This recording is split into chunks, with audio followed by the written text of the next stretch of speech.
Kita ulang kembali sejumlah berita pilihan dari Bali.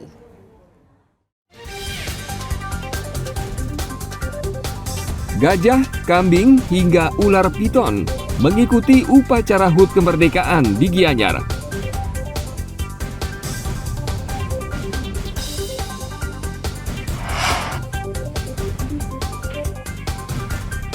Kendati menurun, demam berdarah tetap menjadi ancaman di Kabupaten Bangli.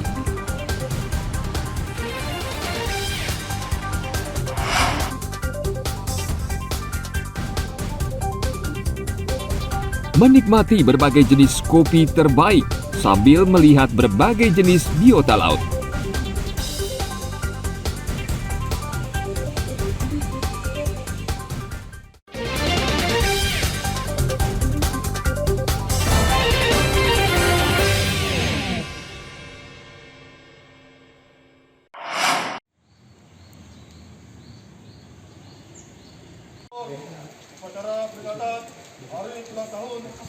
Hari kemerdekaan selalu ditunggu-tunggu warga binaan di setiap lapas di negeri ini. Tidak terkecuali warga binaan di Rutan Kelas 2B Negara Jembrana.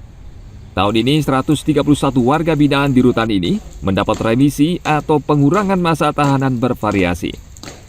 Umumnya mereka yang mendapat pengurangan adalah yang berkelakuan baik selama menjalani masa penahanan.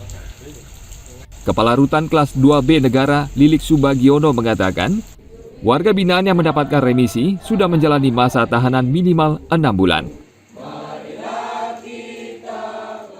Dan saya informasikan bahwa untuk narapidana yang mendapatkan remisi yaitu sebanyak 113. Jadi remisi umum sebagian RU1.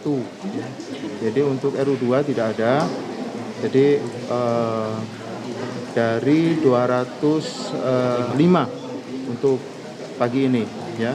Dan saya sampaikan juga memang tidak keseluruhan yang mendapatkan remisi 17 Agustus dalam rangka memperingati hari kemerdekaan RI, yaitu dikarenakan satu, belum mempunyai kekuatan hukum tetap atau masih tahanan.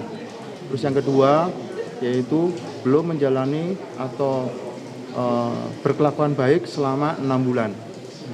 Dan mungkin secara umum saya sampaikan juga untuk yang melakukan pelanggaran F juga tidak mendapatkan remisi. Remisi ini merupakan hak setiap warga binaan di setiap lapas di seluruh Indonesia. Tentu tidak semua warga binaan bisa mendapatkan hak ini. Mereka yang bermasalah dan kerap membuat keributan atau tindak kriminal di dalam lapas tidak akan mendapatkan remisi. Tim Liputan melaporkan dari Kabupaten Jembrana.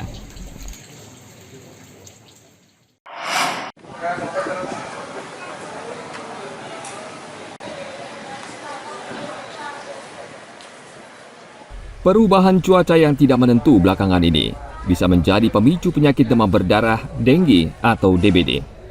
Di Kabupaten Bangli tahun ini, jumlah kasus DBD terus meningkat. Dinas Kesehatan Bangli mencatat sejak bulan Februari, jumlah kasus DBD terus naik dari 22 kasus hingga 33 kasus, dan tertinggi pada bulan Mei mencapai 41 kasus. Namun belakangan pada bulan Juni kasus mulai menurun menjadi 26 kasus DBD. Pemkab Bangli saat ini terus bekerja keras mencegah penyebaran DBD seperti menggalakkan fogging dan penebaran abate. Pemerintah daerah juga giat melakukan sosialisasi agar masyarakat menjaga kebersihan lingkungan. Kasus itu ada laporan, kita lakukan pertama pengasapan atau fogging, tetapi dengan dilanjutkan dengan pembersihan sarang nyamuk sehingga benar-benar total lah jentik maupun nyamuk dewasanya bisa kita habiskan. Kendati jumlah kasus menurun, masyarakat diminta tetap waspada dan bertindak cepat memeriksakan diri ke rumah sakit atau klinik bila mengalami gejala awal seperti demam tinggi yang tidak turun. Tim Liputan melaporkan dari Kabupaten Bangli.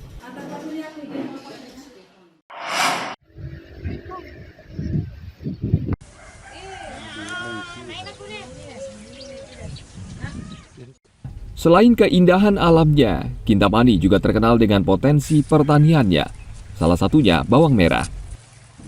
Di kawasan ini terbentang lahan seluas 400 hektar lebih, ditanami bawang merah oleh petani di 12 desa. Sekali panen, Kintamani bisa menghasilkan hingga 22 ton lebih bawang per tahun, dan petani bawang di daerah ini saat ini tengah menikmati surplus bawang hingga 15.000 ton, karena kebutuhan bawang di Bali hanya sekitar 18.000 ton. Sisanya, bawang merah ini dijual hingga ke Kalimantan, Maluku, dan daerah lain. Dinas Pertanian, Ketahanan Pangan, dan Perikanan Bangli terus meningkatkan kualitas bawang merah Kintamani dengan mengurangi penggunaan pestisida. Kita sesungguhnya penghasil bawang merah yang cukup besar di Bali.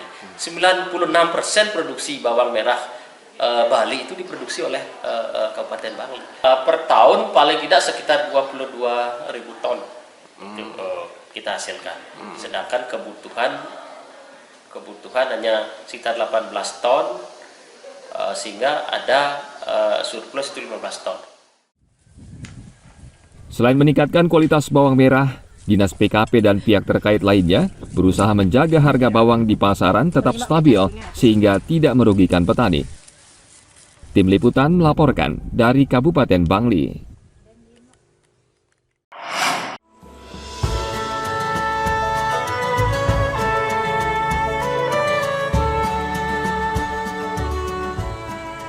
Kafe atau kedai kopi di Bali tumbuh menjamur. Mereka bersaing menawarkan berbagai konsep dan kopi terbaik untuk menarik pengunjung.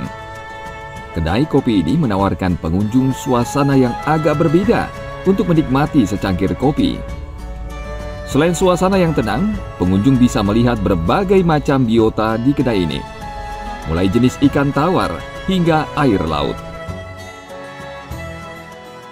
Selain bisa ngopi di sini, kita juga bisa melihat biota-biota laut seperti air tawar. Terus di sini ada ikan-ikan berbagai macam ikan, yaitu koki, diskus, dan glowfish, dan banyak-banyak macam sih. Dan di sini juga ada air lautnya juga.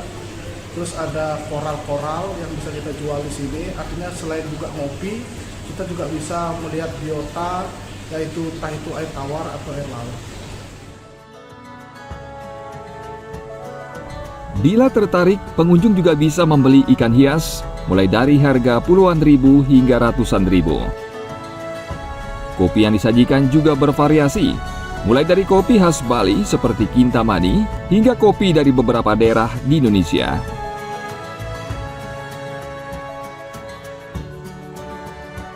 Menurut saya tempat ini lumayan baru untuk di sekitar Kota Denpasar, ditambah tempatnya juga lumayan tenang, cukup tenang sih, nggak begitu ramai juga, dan juga nih view-nya bagus, nggak kayak yang pada umumnya ikan-ikan sambil nikmatin minuman, tenang.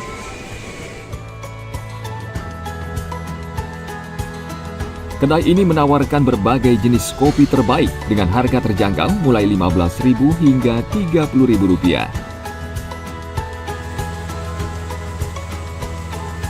Devi Saraswati dan Naufal Afian melaporkan dari Kota Denpasar.